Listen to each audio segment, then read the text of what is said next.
If you're a fan of Marvel comic books, then you know that the Disney's MCU tones down the intensity of its heroes to make for better stories. But because of that, there are some Marvel comic book villains who will just never work in the MCU in their current forms. I'm Adam Andrews with Top 10 Nerd, and this is the top 10 villains too unstoppable for the MCU. Starting off our list at number 10 is Apocalypse. If it wasn't for his goal of mutant domination and evolution, Apocalypse would vaporize the X-Men whenever he wanted to, and even if that wasn't how he did it, he has the capacity to wipe out the X-Men in a whole handful of ways. For starters, Apocalypse is what is called an external. These are mutants who are immortal, share a psychic connection, and who can revive themselves, so he can just never be permanently taken down, and he has been around for about 5,000 years. Apocalypse's original mutant ability was to be able to control his molecular structure, but over time, with the mentality of survival of the fittest, he has enhanced his abilities and even gained new ones through the use of celestial technology, celestial armor,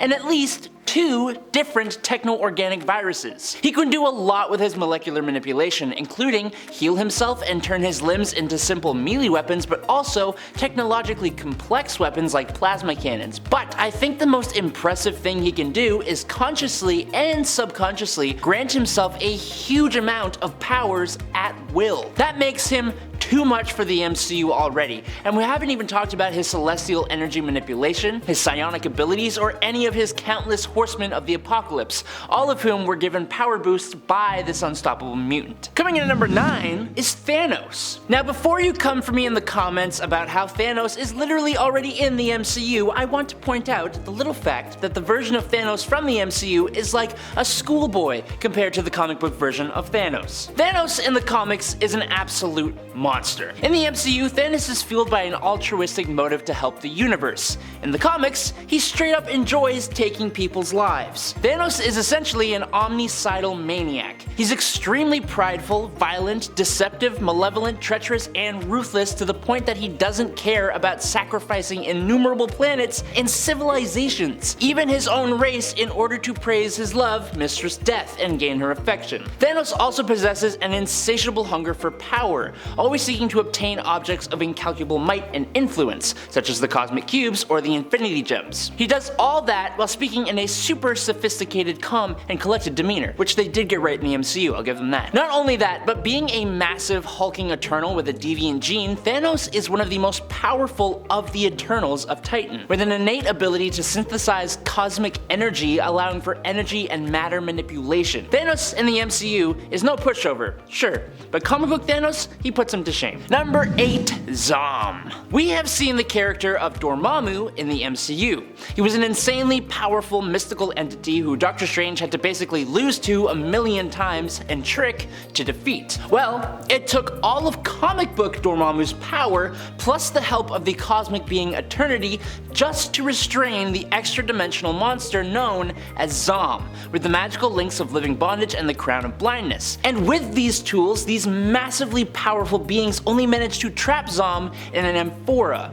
in a world beyond all worlds, in a time beyond all time. Well, when Umar, the sister of Dormammu, invaded Earth and Doctor Strange could not defeat her, he needed some way to put her down. The Ancient One told Doctor Strange about Zom, and Doctor Strange decided that he was going to unleash the monster to easily defeat Umar. Now, I don't know why the Ancient One thought this would be a good idea, because now, being free and not wanting to go back, Zom turned on Doctor Strange. Zom is so powerful that there was absolutely nothing that Doctor Strange could even do. Even if all the reality warping heroes and all the Avengers combined forces, they would not be able to defeat Zom. It took the power of the living tribunal, the representative of the one above all and the judge of the multiverse, who had not even been seen in Marvel Comics before this point, to just whisk him away. The tribunal then scolded Doctor Strange for summoning a being who could literally wipe out the multiverse. Zom has no other goal than to completely annihilate and destroy everything.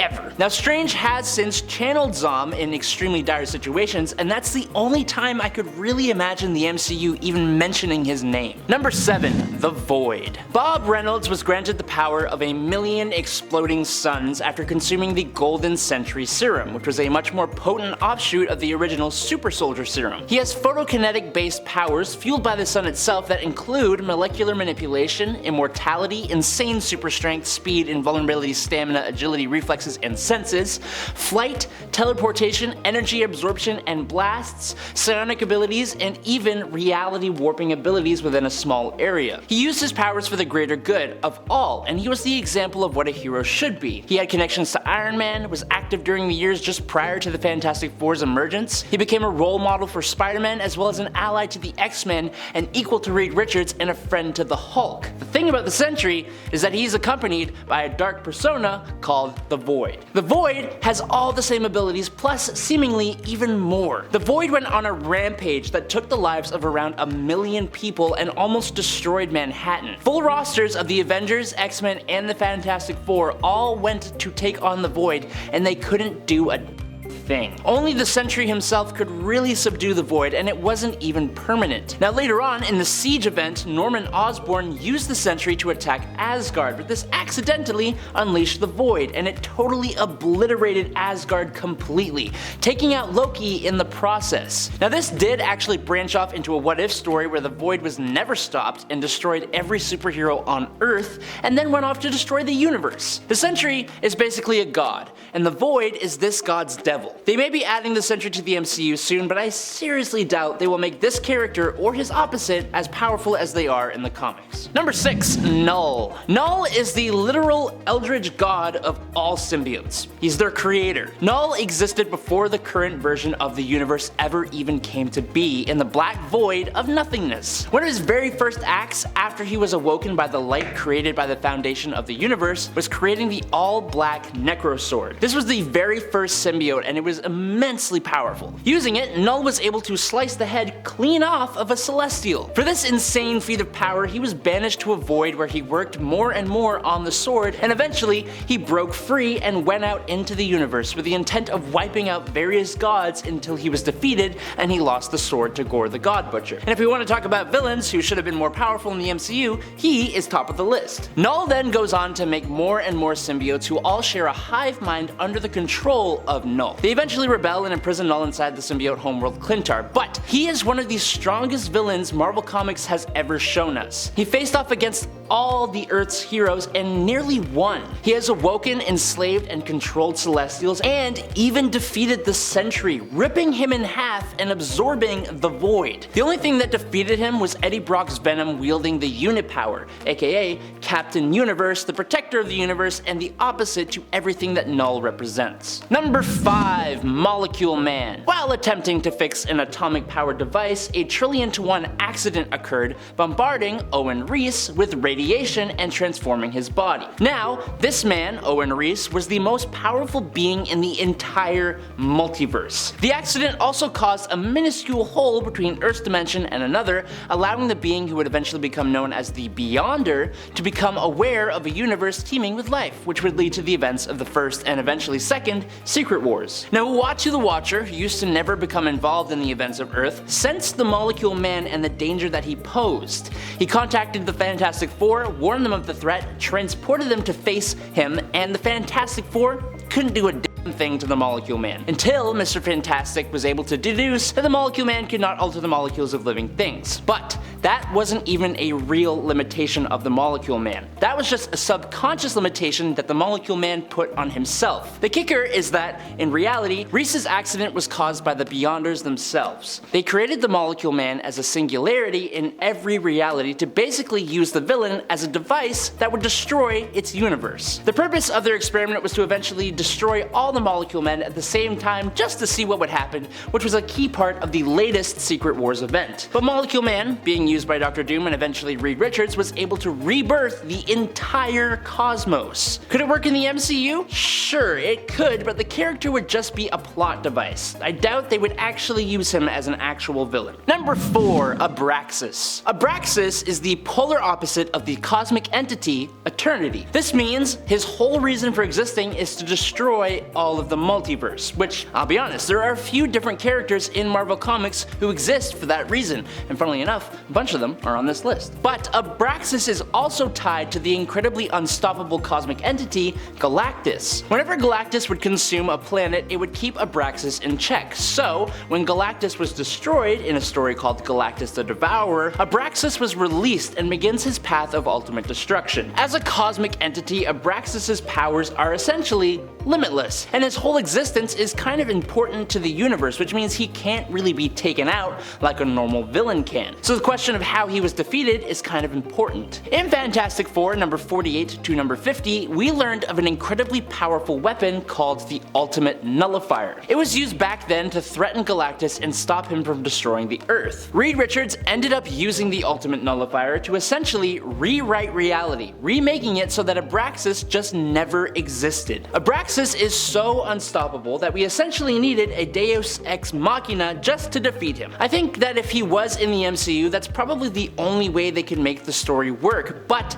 I think it would basically break the whole MCU for them to do it. Number 3, Mad Jim Jaspers. When Captain Britain is sent to Earth 238 in Marvel Superheroes UK number 377 in August of 1981, we are introduced to a guy named Mad Jim Jaspers, who is the Prime Minister of England in this reality. Jim has created a cyborg called the Fury that can adapt to anything like a Sentinel can to destroy all the superpowered beings on this Earth. But that's not Jim's power. We are being delivered this information from the inside of a teapot helicopter that is immensely bigger on the inside than it looks on the outside, with the room growing and characters appearing that are already passed away or that resemble Alice in the Wonderland characters. That's because Mad Jim Jaspers is a mutant with an insane level of reality warping powers. The thing is, this character is not fully in control of his abilities. Now eventually we are introduced to an Earth 616 reality Mad Jim Jaspers, who is way more powerful than his 238 counterpart. When Captain Britain pays him a visit, Jim uses his powers to make Captain Britain believe that he was dreaming and that he has woken up out of a coma. He then gets frustrated and wipes this entire reality clean to start everything fresh. Now I don't know what the likelihood of getting Captain Britain into the MCU is, with the multiverse becoming more prominent, it's more likely, but this insanely powerful reality warper is not someone who I expect will ever make an appearance anytime soon. Number 2, the Chaos King. Amatsu Mikubashi first appeared in Thor Blood Oath number 6 in 2006, and he is the Japanese god of chaos, evil, and an aspect of the cosmic being Oblivion. Mikubashi ruled and thrived over the Earth when it was nothing more than a formless void of primordial darkness, and as such, his goal now is to bring about a new age of chaos and void and darkness. He is a primordial being who was imprisoned in Yomi, the Shinto underworld, where he remained for centuries, accruing an army of Oni, Shinma demons, and other monsters. Now during the events of Ares God of War, Chaos King attacks Olympus after he had defeated and controlled the Japanese pantheon, meaning he had already done that, and then he goes on to attack Olympus. And that was all after the fall of Asgard during Ragnarok. This is what kickstarts his mission in Chaos War, where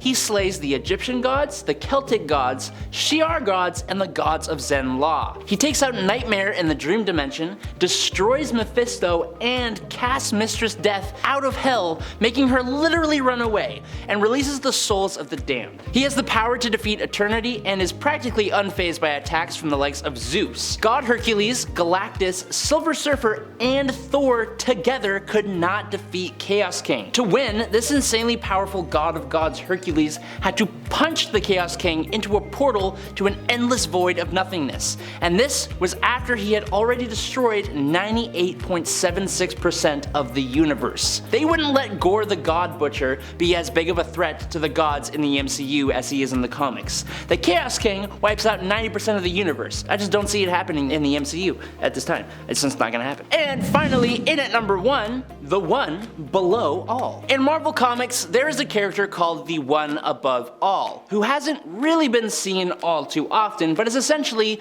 the equivalent to God, or the creator. Now we have gods like Odin and Zeus and Thor in Marvel Comics and the MCU, but this is kinda different. The One Above All is like the god of everything. The supreme ruler of creation and compassion. It's even been represented as the writers of Marvel Comics at one point, just to give you an idea. So the one below all, as you can imagine, is the antithesis to this. The personification of destruction and hate. Another way of looking at it is that the one below all is the one above all's Hulk form, although that kind of makes things a little bit more complex. The one below all is trapped in the below place and manifests in realities through gamma and gamma mutates. Basically, this means that the Hulk and other gamma mutated beings have fractions of the one below all's power and can be taken over by the one below all for him to try and escape and destroy everything. In an alternate future, it actually does this, taking over Bruce Banner's body and using his power to devour the cosmic entity Eternity and eradicate all life in not only this version of the cosmos, but even going into the next iteration of the universe,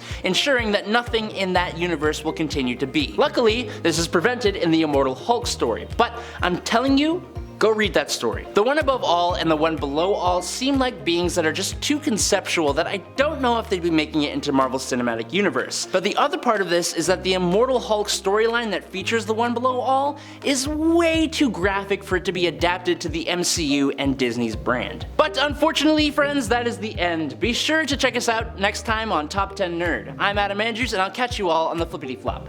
Peace out.